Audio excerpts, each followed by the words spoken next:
Energy can neither be created nor destroyed. ये चीज़ हमें तब से बताई जा रही है जब से हम लोगों ने साइंस पढ़ना शुरू किया है।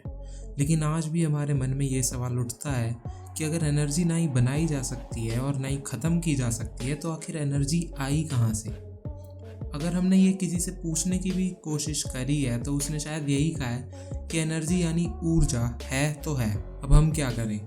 लेकिन आखिर कहीं से तो एनर्जी आई होगी ना, तो चलो इसी के बारे में जानने की कोशिश करते हैं। लेकिन अगर आपने अभी तक एनर्जी लगाकर उस सब्सक्राइब बटन को लाल से ग्रे नहीं किया तो क्या कर रहे हो भाई, लगाओ एनर्जी और कर दो लाइक और सब्सक्राइब और शेयर।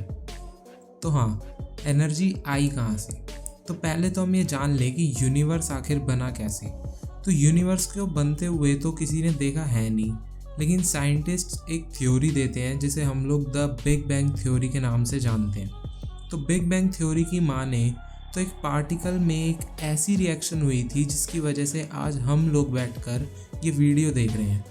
ये थ्योरी ये भी कहती है कि बिग बैंग सिर्फ और सिर्फ 1 सेकंड के 50वें भाग में ही हो गया था और वहीं से ही ये एनर्जी आई थी। लेकिन इसका प्रूफ अभी तक तो किसी के पास नहीं है। तो दोस्तों, इस बात का कोई पक्का सबूत तो नहीं है, लेकिन बिग बैंग थ्योरी एक तरह से सच प्रूव हो सकती है कि गॉड ने ही एनर्जी बनाई है। इसका मतलब गॉड की एग्जिस्टेंस भी बिग बैंग से जुड़ी हुई है। मैं कहना ये चाहता हूँ कि हो सकता है कि बिग बैंग को गॉड ने करवाया हो, लेकिन इसका भी हमारे पास कोई प्रूफ नहीं है। तो अब बात करते हैं कि आखिर एनर्जी इस यूनिवर्स में कहाँ से है। अब आप एक रियल लाइफ एग्जांपल लो। मान के चलो आपके पास एक लैपटॉप है जिसमें आपका डेटा है और आपके लैपटॉप में पासवर्ड लगा हुआ है। अब दुनिया का तगड़ा से तगड़ा हैकर इस लैपटॉप के पासवर्ड और डेटा को हैक नहीं कर सकता। लेकिन अब अगर आपके लैपटॉप के सॉफ्टवेयर में कोई दिक्कत आ गई और किसी वजह से आपका डेटा लीक हो गया, तो उस डेटा को कोई भी देख सकता है और अपने पास रखकर शेयर भी कर सकता है। तो ये एक पॉसिबिलिटी है जो बिग बैंग के टाइम पर शायद हुई होगी। अब यहाँ पर डेटा एनर्जी है और पासवर्ड है एक एटम।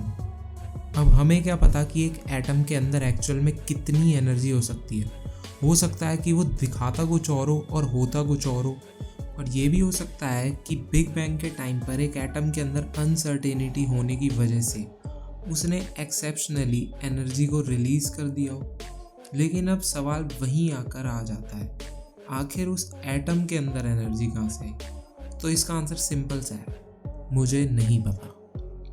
साइंस इसके कितने भी आंसर दे दे, लेकिन असल में कुछ और ही हुआ है जो हमारी सोच से 200 किलोमीटर दूर है।